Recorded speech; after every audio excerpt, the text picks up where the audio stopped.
আল্লাহ রাব্বুল আমিন বলছেন ওয়াল ফাজর, আমি কসম করছি ফজরের কসম। আব্দুল্লাহ ইবনে আব্বাস রাদিয়াল্লাহু তাআলা আনহু বলছেন, এই ফজরের কসম দ্বারা আল্লাহ মুহররমের 1 তারিখের মূলত কসমের কথা বলেছেন, যেহেতু ইসলামী ক্যালেন্ডারে চন্দ্রবর্ষ হিসাবে আল্লাহ রাব্বুল আলামিনের কাছে যেই বর্ষের গণনায় ঈমানদারেরা ইবাদত বন্দেগী উপস্থাপন করে, রমাদান যেরকম তার একটি মাস, জিলহজ যেরকম তার একটি মাস, প্রত্যেকটি মাসের হিসাব সে রাখে, যেরকম আল্লাহ রাব্বুল আমিন ওয়াল ফজর দ্বারা প্রভাতের কসম করেছেন। হযরতে আব্দুল্লাহ ইবনে আব্বাস বলছেন, এর দ্বারা আল্লাহ মুহররমের প্রথম দিবসের কসম করেছেন। এরপরে আল্লাহ রাব্বুল আমিন বলছেন ওয়ালায়ালিন আশর, আর আমি রাব্বুল আমিন কসম করলাম 10টি রাতের। মুফাসসিররা বলছেন এই 10 রাত এমন প্যাকেজের রাত, যেই রাতের ব্যাপারে কিছু জয়ীফ হাদিস এসেছে যেইগুলার সনদ নিয়ে মন্তব্য আছে, কিন্তু সেই জায়গাতে অনেক হাদিসের মধ্যে সমন্বয় করার পরে বোঝা যায় কদরের রাত্রের যেরকম ফজিলত, আল্লাহ রাব্বুল আমিন এই 10 রাত ঈমানদারদের জন্য একই রকম ফজিলত পূর্ণ করেছেন। আল্লাহ রাব্বুল আমিন বলছেন ওয়ালায়ালিন আশর, তোমাদের জন্য 10 রাতের কসম। আল্লাহ রাব্বুল আমিন এরপরে বলছেন ওয়াশ-শাফঈ ওয়াল ওয়াতর। অধিকাংশ মুফাসসির বলছেন, যদিও শাফউন মানে এই জায়গাতে জোড়া আর বিতির মানে বেজোড়, কিন্তু আল্লাহ রাব্বুল আমিন ওয়ালায়ালিন আশর যেটা বললেন তোমাদের জন্য 10 রাতের কসম, ওই 10 রাতের মধ্যে থেকেই জোর এবং বেজোরের কথাও বলেছেন। আব্দুল্লাহ ইবনে আব্বাস বলছেন, মুসলিম শরীফের একটা হাদিস ওইটার সাপোর্টে আছে। আল্লাহ নবী সাল্লাল্লাহু আলাইহি সাল্লাম বলছেন ওয়ালায়ালিন আশর বলার পরে ওয়াশ-শাফঈ ওয়াল ওয়াতর বলা হলো। শাফউনটা হচ্ছে তোমাদের জন্য জোড়, ওই জোড়টা হচ্ছে কুরবানির রাত, আর বিতিরটা হচ্ছে তোমাদের জন্য আরাফাতের রাত। আল্লাহ কেবল 10 রাতের কথাই বলেন নাই, এর মধ্যে কুরবানির দিবস এবং এর মধ্যে যে আরাফাতের দিবস 9 জিলহজ, সেইটাকেও আলাদাভাবে কসমের হিসাবে উল্লেখ করেছেন। আল্লাহ রাব্বুল আমিন এরপরে বলছেন হালফি ওয়াল লাইলি ইযা ইয়াসর, এরপরে পঞ্চম কসম তোমাদের জন্য, রাত যখন চলে যায়, রাত যখন বিদূরিত হয়ে যায়, ইয়াসর মানে চলাফেরা করা, রাত ছিল সেটা আস্তে আস্তে করে দিনের মধ্যে প্রবেশ করছে। এর দ্বারা 3-4 ধরনের মন্তব্য পাওয়া যায়।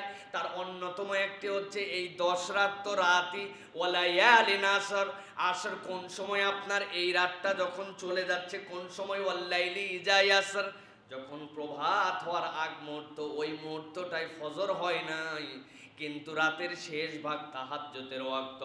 আল্লাহ বুঝাতে চান ওই তাহাজ্জুদ তথা রাতের শেষ অংশ থেকে যে ফজর পর্যন্ত, ওইটা ঈমানদারদের জন্য আলাদা দামি অংশ।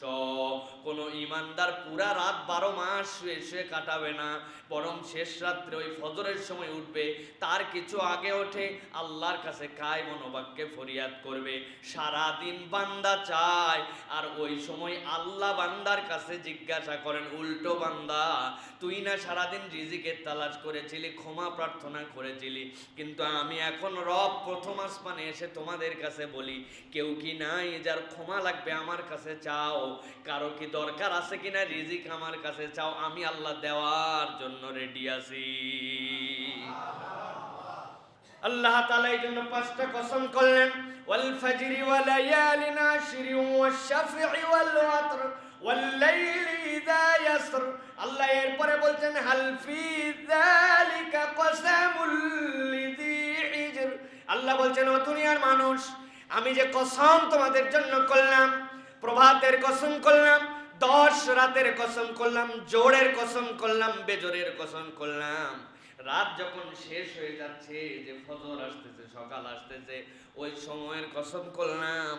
এরপরে আমি তোমাদের কাছে একটু জিজ্ঞাসা করতে চাই, হাল ফি যালিকা কসামুল লিযি হিজর, এই কসমগুলার মধ্যে কি আকলওয়ালাদের জন্য, হিজিরওয়ালাদের জন্য, বুদ্ধিমানদের জন্য কোনো ইশারা কি নাই? আল্লাহু আকবার। আল্লাহ নিজে বলছেন হাল ফি যালিকা কসামুল লিযি হিজর, হিজরের আরেকটা আরবি হচ্ছে আকল। আল্লাহ বলছেন যাদের কাছে বলে দিলাম উষার প্রভাতের কসম, 10 রাতের কসম, জোড়ের কসম, বেজোরের কসম, রাত যখন শেষ হয়ে ফজর হয় সেই সময়ের কসম, এইগুলা কি তোমাদের মুখস্থ বাণী? তোমাদের কাছে এমনি এমনি বললাম? আল্লাহ বলছেন আমি আল্লাহ যেই কথা বললাম এইগুলো নিয়ে ভাবার কি তোমাদের সময় নাই? আকলওয়ালাদের জন্য কি এর মধ্যে কোনো নিদর্শন নাই? আল্লাহ রাব্বুল আলামিন বড় সাংঘাতিক কথা এরপরে বলেছেন, তিনটা জাতির কথা উদাহরণ দিয়ে বলেছেন, যারা চিন্তা করেছিল না, যাদের যোগ্যতা, যাদের পারঙ্গমতা, যাদের পারফরমেন্স দিয়ে তারা মনে করেছিল আমরা কি জানি হয়ে গেলাম। আল্লাহ বলেন চিন্তা না করলে কত বড় বিপর্যয় আছে। এটা তোমাদের জন্য শিক্ষা দেওয়ার জন্য আল্লাহ 5টা কসম আগে আনলেন, আনার পরে প্রশ্ন রাখলেন চিন্তা করার কিছু আছে কিনা একটু ভেবে দেখো তো। শুধু এইটুকু ভাবেন তো, আপনি রাত্রে শুচ্ছি, রাত অন্ধকার হয়ে গেল, সকালবেলা সূর্য উঠে গেল, আমাদের কাছে এটা একটা কমন প্র্যাকটিস, প্রতিদিনই হচ্ছে, কিন্তু আপনি কল্পনা করেন তো এই রাতের যে সময় শেষ করে সূর্য উঠবে, পৃথিবীর সকল শক্তি একীভূত হয়ে যদি চিন্তা করে যে আজকের দিনে অন্তত পৃথিবীর সব রাষ্ট্রের সব শক্তি সে পছন্দ করুক না করুক সব এক হয়েছে, হওয়ার পরে চিন্তা করছে 1 ঘন্টা আগে সূর্যটা আমরা উঠাবো, সম্ভব তো? কেন সম্ভব না? কেন? পারমাণবিক বোমা আছে, পারমাণবিক বোমা আছে আমাদের হাতে, প্রযুক্তি আছে আমাদের হাতে, স্যাটেলাইট আছে আমাদের হাতে, পারবো না? 1 মিনিট আগে সম্ভব নয়। আল্লাহ বলছেন একটু ভেবে দেখবি না বান্দা? এই রাতটাকে চলতে চলতে দিনের মধ্যে কে ঢুকায় দেয়, আবার দিনটাকে চলতে চলতে রাতের মধ্যে কে ঢুকায় দেয়, তোমার ক্ষমতার কোনো শেষ নাই। তুমি আয়রন ডোম বানাইছো, যত বড় বড় রকেট তোমাকে মারুক আসমানের মধ্যে ধরে ধরে সেখানে তুমি শেষ করে ফেলতেছো, এত ক্ষমতা তোমার। ব্যালিস্টিক ক্ষেপণাস্ত্র দিয়ে তুমি দুনিয়াকে কাঁপায় রাখছো, কোন দিকে কোনটা তাক করে দিয়ে রাখছো। আল্লাহ বলছেন ও বান্দারে, এই যে ব্যালিস্টিক ক্ষেপণাস্ত্র, এই যে তোমার প্রযুক্তি, এই যে তোমাদের যা কিছু সব মহাশূন্যের ওই উপরে স্যাটেলাইটটা স্থাপন করা আছে, ওইটার সাথে কানেক্ট হয়ে সবগুলার কানেকশন। কিন্তু বান্দা একবার ভাবলো না যে নির্দিষ্ট একটা গ্র্যাভিটি পার হওয়ার পরে, মহাকাশে যাওয়ার পরে কেমনে ওইটা নিচেও আসে না উপরেও আসে না, ওই লেয়ারে ভাসে কেমন করে, এরকম গ্র্যাভিটি তুমি নিজে একটা বানাও তো। বান্দা কত পাওয়ার! আমি স্যাটেলাইট উড়াইছি, বঙ্গবন্ধু স্যাটেলাইট উপরে চলে গেছে, বাংলাদেশ আসমানে উঠে গেছে, তাই না?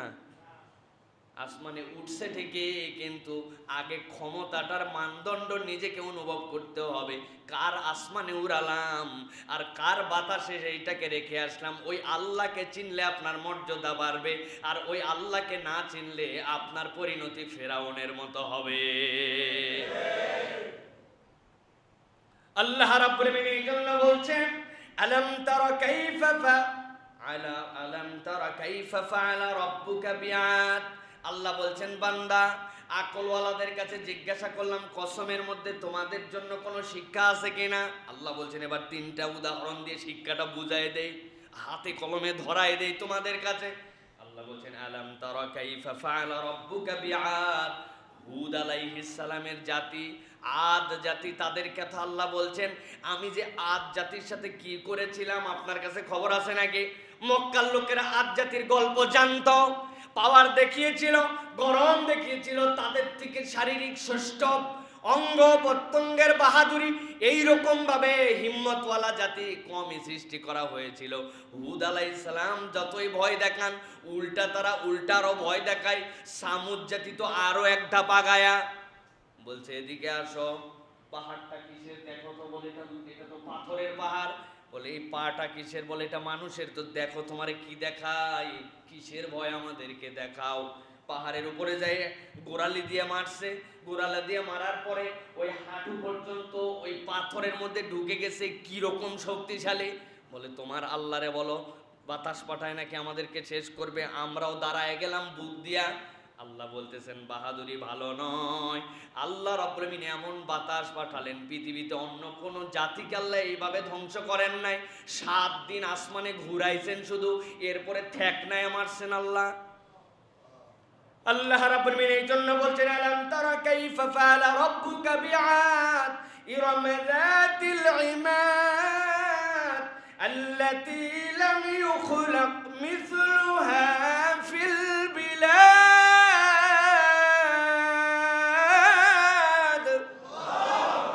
আল্লাহ বলছেন ও দুনিয়ার মানুষ, আমি রব্বুল আলামিন তোমাদের জন্য বললাম আলাম তারা কাইফা ফাআলা রাব্বুকা বিআদ, আদ জাতি আর নাই। আদ জাতিকে আমি কি ব্যবহার করেছিলাম? ইরমা যাতিল ইমাদ, এমন বিল্ডিং বানাইছিল, তুমি তো তোমার একতলা মাত্র 12 ফিট হাইট, এর মধ্যে 3 বার করে এক কলম ঢালাই দিয়েছো। কয়বার? মিনিমাম 3 বার ঢালাই দিয়ে আপনি 12 ফিটের এই খুঁটিটারে একবারে ঢালাই দিতে পারেন নাই। আল্লাহ বলছেন লাম ইউখলাক মিসলুহা ফিল বিলাদ, গেছে তারা বিরাট বড় পাহাড়ে, যাওয়ার পরে পাহাড় কাটতে শুরু করছে। 1-2 দিনের মধ্যে 100 হাত পরিমাণ এইরকম খুঁটি কেটে কাঁধের মধ্যে নিয়ে এসে বিল্ডিং এর জন্য নিজেরা ফিট করছে, ঢালাই মালাই নয়। তোমার প্রযুক্তির আগে বহু ক্ষমতাধর প্রযুক্তিওয়ালা ছিল। আল্লাহ রাব্বুল আলামিন এই জন্য বলছেন লাম ইউখলাক মিসলুহা ফিল বিলাদ, এটা আমাদের ঈমানের আইটেম। আপনি যদি মনে করেন বুরুজ আল খলিফা এটাই সবচেয়ে লেটেস্ট প্রযুক্তি, এইরকম আর কেউ বানাতে পারে নাই, আপনার ঈমান চলে যাবে। আল্লাহ বলছেন লাম ইউখলাক মিসলুহা ফিল বিলাদ, আমি আল্লাহ 1450 বছর আগে আয়াত নাজিল করে বললাম আদ জাতির মতো বিল্ডিং কেউ বানাতেই পারে নাই, দুনিয়াতে নজিরই নাই। আল্লাহ রাব্বুল আলামিন বলছেন ও বান্দারে, আমি আল্লাহ রাব্বুল আলামিন এরপরে তোমাদের জন্য জানাচ্ছি ওয়া সামুদাল্লাযীনা জাবুস সখরা বিল ওয়াদ, হযরত সালেহ আলাইহিস সালামের জাতি, এই সামুদ জাতি যারা অনেক বড় ভাবের জাতি ছিল, অনেক বড় মোশানের জাতি ছিল, আল্লাহর নবীকে ডাইরেক্ট এক একটা অ্যাপ্রোচ করেছে, অন্য কোন পয়গম্বরকে অ্যাপ্রোচ করে করে মুহাম্মদ সাল্লাল্লাহু আলাইহি ওয়াসাল্লাম আর এই হযরত সালেহ আলাইহিস সালাম এই দুইজনের সাথে সবচেয়ে বেশি এইটা হয়েছে, এইটা দেখায় দাও ঈমান আনবো, দেখাই দিছে, ঈমান আনে নাই। চাঁদ দ্বিখণ্ডিত করার পরে মুহাম্মদ সাল্লাল্লাহু আলাইহি ওয়াসাল্লামকে বলছে আরে মনে করছিলাম লোকাল জাদুকর, এখন দেখি ইন্টারন্যাশনাল মানের জাদুকর, ঈমান আনে নাই, আর অন্তর কালো হয়ে গেছে। হযরত সালেহ আলাইহিস সালামকে বলছে এই যে দেখতেছো পাহাড়, হ্যাঁ এর ভিতর থেকে একটা উট বের করো, কি অবাস্তব কথা। আল্লাহ রাব্বুল আলামিন সাথে সাথে ওই জায়গায় একটা গর্ভবতী নারীর মতো ওই পাহাড়কে ফুলায় দিলেন, এরপরে সেখান থেকে একটা উট বের হলো। উটটার সাইজ এত অবাস্তব ছিল, ওইটা দেখার পর ওরা ভয় পেয়ে গেছে, মুখ হা করলে মনে পুরো সবাইকে খেয়ে ফেলবে।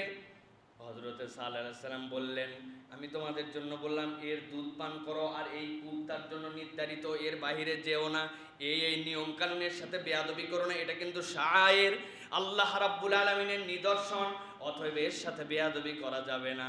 অন্য 100টা উট মিলে যা দুধ দিত, একাই তার থেকে বেশি দুধ দিত, কিন্তু আল্লাহ রাব্বুল আলামিন হেদায়েত নসিবে তাদের রাখেন নাই। এত বড় নিদর্শন দেখার পরেও তারা স্বীকার করলো না। আল্লাহ রাব্বুল আলামিন বলছেন ওই সামুদ জাতিকে, ওই সালেহ আলাইহিস সালামের কওমকে আল্লাহ রাব্বুল আলামিন এমন ভাবে ধ্বংস করেছেন, মাটি উল্টায় পাল্টায় দিয়া, একদম যেরকম আমরা গোবর মাটি মিক্স করে জমি নির্মাণ করি, আল্লাহ এরকম ভস্মীভূত করে দিয়েছেন, চিহ্নও ছিল না তাদের। আল্লাহ বলছেন আমি রব্বুল আলামিন যাদের মতো বিল্ডিং কেউ বানাতে পারতো না, এই বিল্ডিংওয়ালাকে ধ্বংস করেছি। যারা ওই সময় আল্লাহর মহানিদর্শন দেখার পরে অস্বীকার করেছে, তাদেরকে মাটির সাথে ধুলোমলিন করে মিশিয়ে দিয়েছি। আল্লাহ এরপরে 3 নম্বর জাতির কথা বলছেন ওয়া ফিরআউনা যিল আওতাদ। ফিরাউনের অনেক গুণের কথা তোমরা জানো, অনেক পাওয়ারের কথা জানো, কিন্তু আল্লাহ বলছেন কিলকওয়ালা ফিরাউনা যিল আওতাদ। ওই ফিরাউন ছিল কিলকওয়ালা। কিলকের ব্যাখ্যা কি? মুফাসসিরিনে কেরাম ব্যাখ্যা করেছেন 2 ধরনের।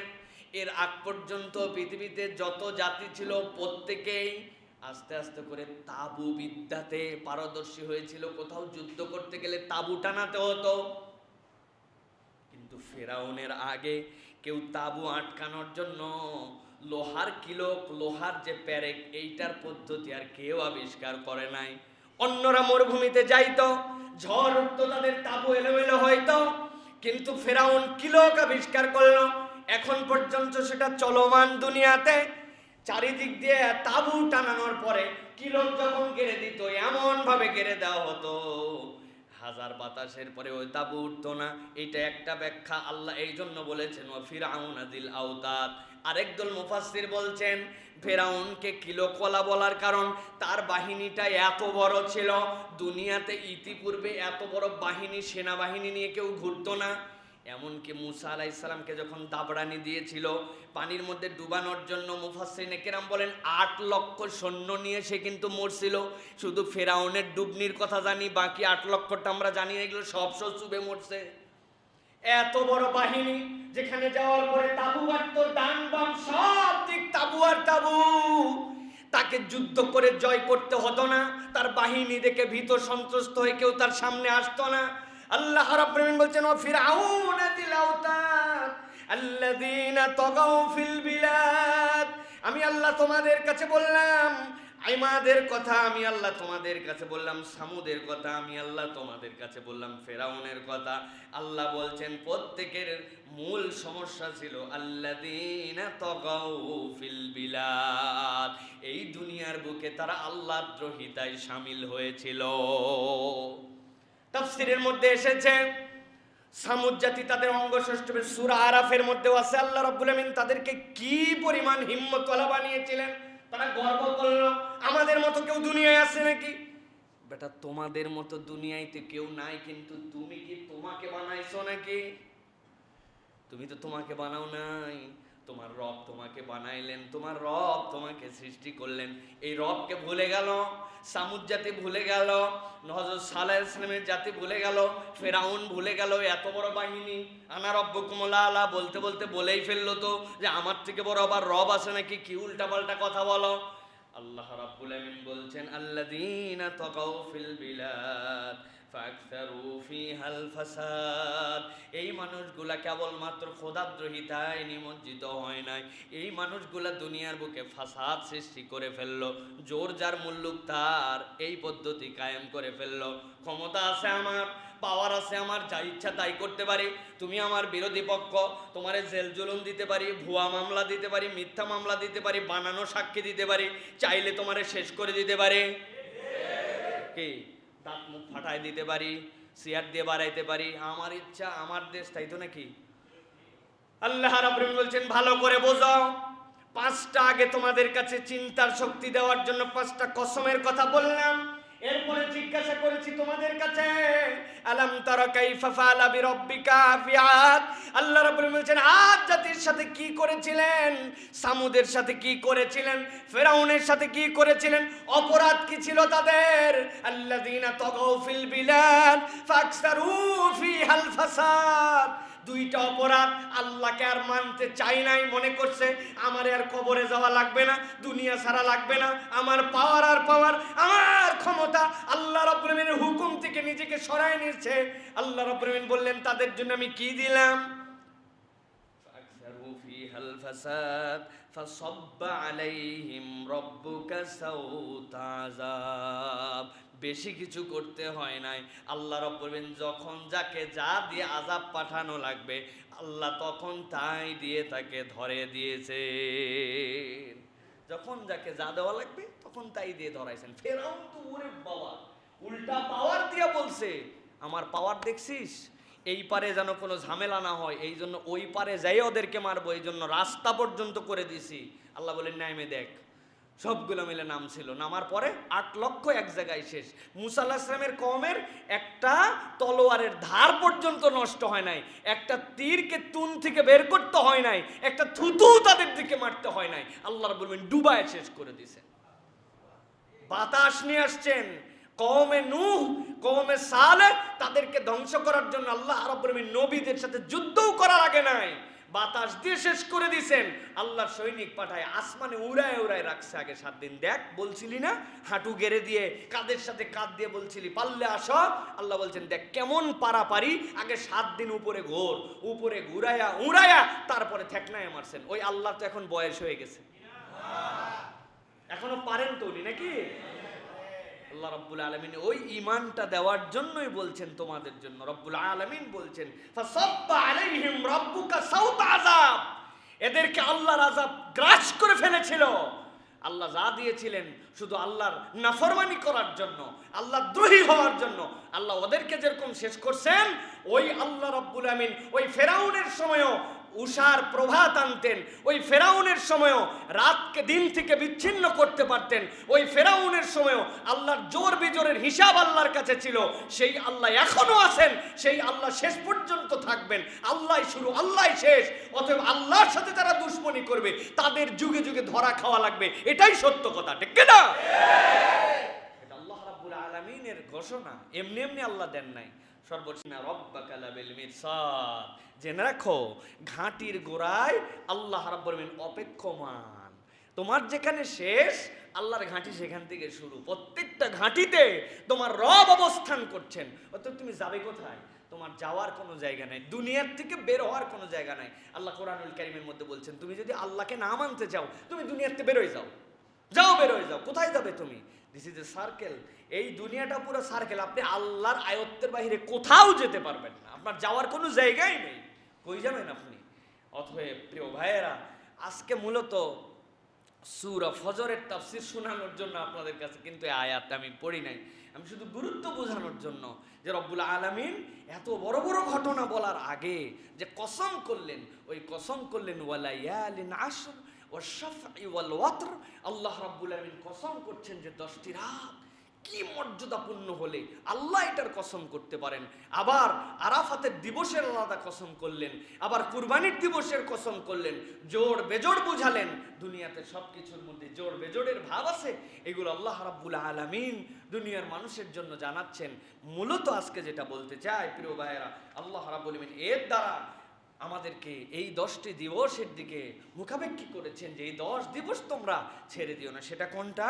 এটা হচ্ছে আমাদের জন্য জিলহজের সেই আমাদের জন্য দামি 10টা দিবস। ইসলামী ক্যালেন্ডারের শেষ মাস হচ্ছে জিলহজ মাস।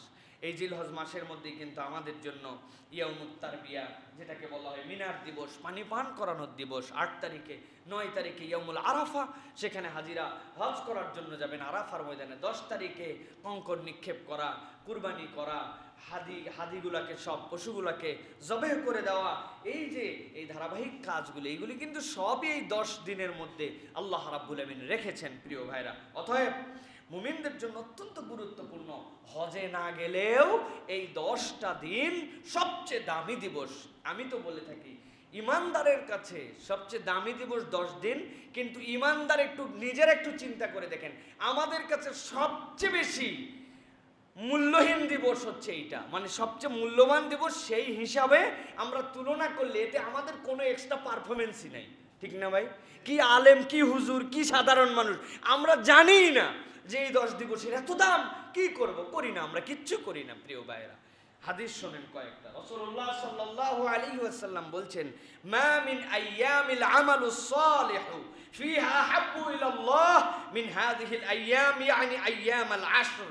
আল্লাহ নবী বলছেন, আল্লাহর কাছে সবচেয়ে প্রিয় যে সকল আমল কবুলের দিবস, এই 10 দিবসের থেকে বেশি প্রিয় আমল আল্লাহ রাব্বুল আলামিন পছন্দ করেন এরকম কোন দিবসই নাই। সুবহানাল্লাহ। আল্লাহ এই 10 দিবসের আমল যত বান্দার থেকে পছন্দ করেন, এরকম মূল্যবান দিবসই আর নাই। এই 10টা দিন এমন দাম। রাসূলুল্লাহ সাল্লাল্লাহু আলাইহি ওয়াসাল্লামের কাছে সাহাবীরা বসেছিলেন, সাহাবীরা তো ভেঙে চুরে নিতেন। সাহাবীরা বললেন, ক্বালু ইয়া রাসূলুল্লাহ ওয়ালাল জিহাদু ফি সাবিলিল্লাহ, আল্লাহর রাস্তায় জিহাদ, সামনে শত্রু, আল্লাহর দ্বীন রক্ষার জন্য, দেশ রক্ষার জন্য, জিহাদ করার জন্য, নিজের জীবন কুরবান করার জন্য আল্লাহর রাস্তায় জিহাদ, এর থেকেও আল্লাহ নবী সাল্লাল্লাহু আলাইহি ওয়াসাল্লাম বলেন, ওয়ালাল জিহাদু ফি সাবিলিল্লাহ, আল্লাহর রাস্তায় জিহাদ করার থেকেও এই 10 দিনের আমল আল্লাহর কাছে প্রিয়। তবে রাসূলুল্লাহ সাল্লাল্লাহু আলাইহি ওয়াসাল্লাম বললেন, ইল্লা রাজুলুন খারাজা বিনাফসিহি ওয়া মালিহি ফালাম ইয়ারজা মিন যালিকা বিশাইন। তবে তার কথা ভিন্ন, যে ইতিমধ্যে বেরিয়ে গেছে, তার জীবন নিয়ে, তার মাল নিয়ে যুদ্ধের ময়দানে চলে গেছে, তার হিসাব তো ভিন্ন, সে এক্সেপশনাল। কিন্তু যার যুদ্ধে যাওয়ার প্রয়োজন পড়ে নাই, এখন যে এখন পর্যন্ত যুদ্ধের ময়দানে যায় নাই, ওই রকম লোকের জন্য মা মিন আইয়ামিল আমালুস সালিহু ফিহা আহাব্বু ইলাল্লাহ, এই দিবসগুলোর মধ্যে কাজ আমল করা এর থেকে প্রিয় আল্লাহর কাছে আর কোনো কাজ নাই। সুবহানাল্লাহ। তাহলে এই 10 দিবসের গুরুত্ব তো আমরা একটু হলেও অনুভব করতে পারছি যে রাসূলুল্লাহ সাল্লাল্লাহু আলাইহি সাল্লাম এমনি এমনি বলেন নাই, কোরআনুল কারীমের মধ্যে এমনি এমনি আসে নাই। রাসূলুল্লাহ সাল্লাল্লাহু আলাইহি সাল্লাম বলছেন দুনিয়ার শ্রেষ্ঠ আমলের দিন কোনটা? আফদালু আইয়ামিদ দুনিয়া আল আশরু ইয়ানি আশরা যিল হিজ্জা।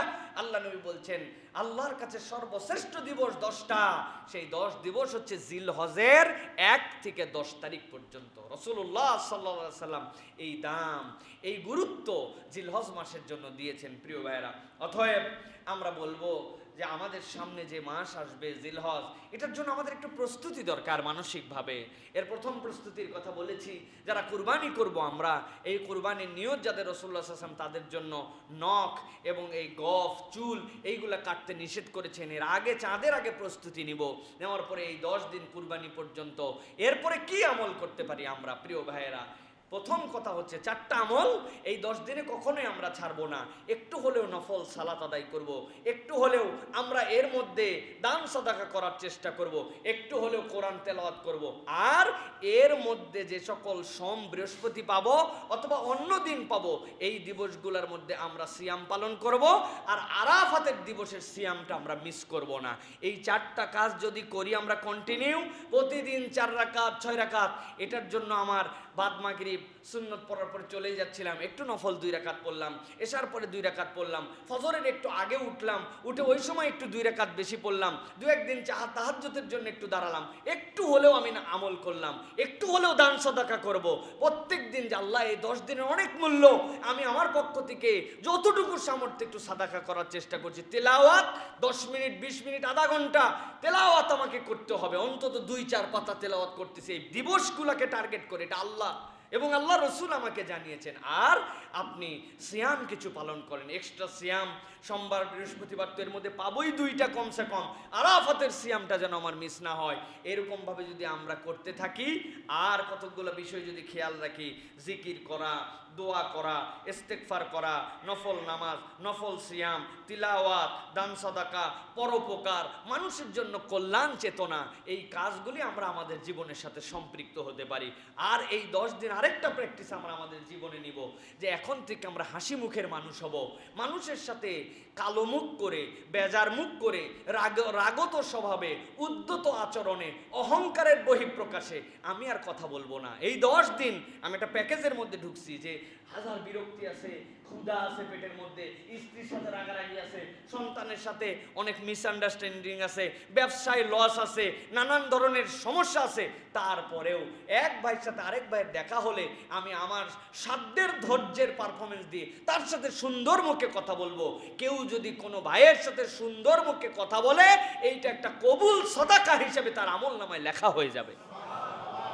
2 রাকাত নামাজ পড়ে গ্যারান্টার হতে পারবো না যে আমি 2 রাকাত নামাজ এমন ভাবে পড়ছি আমার এটা কবুল না হয়ে পারবে না। একটা তওয়াফের গ্যারান্টি দিতে পারবো না, একটা রোজার গ্যারান্টি দিতে পারবো না, কিন্তু গ্যারান্টি দিতে পারবো যে আমি মানুষের সাথে আল্লাহ সাধ্যের মধ্যে সুন্দর করে কথা বলছিলাম, রাগ দেখাই নাই, অহংকার দেখাই নাই, তুচ্ছ-তাচ্ছিল্যতারে করি নাই, তার সাথে সুন্দর আচরণ করছি। আল্লাহ আমি না চেষ্টা করছি, এটা আল্লাহ আপনার আমল নামায় কিয়ামতের দিন দেখাবেন যে তোমার একটা কবুল সাদাকা তোমার আমল নামায় আছে। আর যেই ব্যক্তির আমল নামায় একটা কবুল সাদাকা আছে, আল্লাহ নবী বলছেন এটা তার জান্নাতে যাওয়ার কারণ হয়ে যেতে পারে। অর্ধেক খেজুর দিয়ে হলে একটা সাদাকা আদায় করো, নবীজি বলছেন অর্ধেক খেজুর দাও, দান করো, তাও একটা কবুল সাদাকা নিয়ে আল্লাহর কাছে আসো, বলতে পারবে যে আল্লাহ এটা আমার জন্য পারফরমেন্স তোমার জন্য করেছি। প্রিয় ভাইরা, এই জন্য এই 10 দিনের গুরুত্ব দিয়ে আমরা মেহেরবানি করে এইটা আমল করার জন্য চেষ্টা করব। আল্লাহ আমাদেরকে তৌফিক দান করেন। আরেকটি আমল আছে যেটা আমাদের সমাজ থেকে উঠে গিয়েছে, অসুস্থকে দেখতে যাওয়া, অসুস্থের খোঁজ খবর নেওয়া। কত মানুষ বিভিন্ন পীড়ায় আছেন, একটু ওষুধ কিনতে পারছেন না, একটু সান্ত্বনা পাচ্ছেন না, একটু যোগাযোগ করে একটা ভালো ডাক্তার দেখাতে পারছেন না। আপনি এগুলো নিয়ত করে যদি অসুস্থকে দেখতে যান, প্রিয় ভাইয়েরা, দুনিয়ায় কেউ যদি তার জীবনের কোনো কল্যাণ কামনা করতে চায়, তাহলে সে যেন অসুস্থকে দেখতে যায়। বলবেন কেমন করে? অসুস্থকে আপনি দোয়া করতে যান না, আপনি যখন অসুস্থকে দেখতে যান, আল্লাহর 70,000 ফেরেশতা আপনাকে গার্ড অফ অনার দিয়ে নিয়ে যায়। এরপরে অসুস্থকে যে বলবেন, সংক্ষিপ্ত সময় অবস্থান করবেন এবং তাকে বলবেন আপনি আমার জন্য দোয়া করেন, আর আপনি তার জন্য শুধু অল্প একটু কথা বলবেন, লা বা'সা তাহুরুন ইনশাআল্লাহ, আসআলুল্লাহুল আফিয়া।